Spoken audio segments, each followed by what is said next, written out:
Já chegou o fim do ano e eu não cumpri nem sequer uma das promessas que eu prometi. Os boletos de crediário não pude pagar, e agora vem IPT, o seguro IPVA.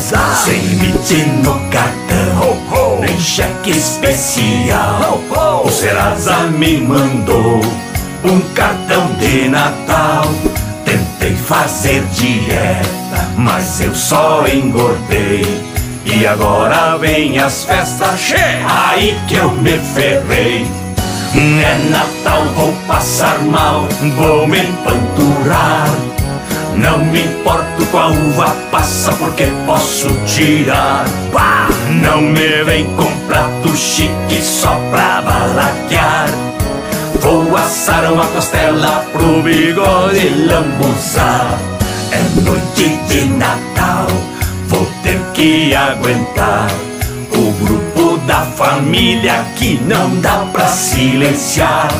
E no amigo secreto um chato eu peguei. Vou ter que elogiar quem eu sempre odiei.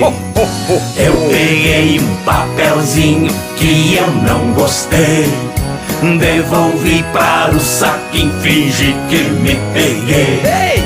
E a hora dos presentes sempre me comove. Eu dou uma cueca e ganho um areto 99.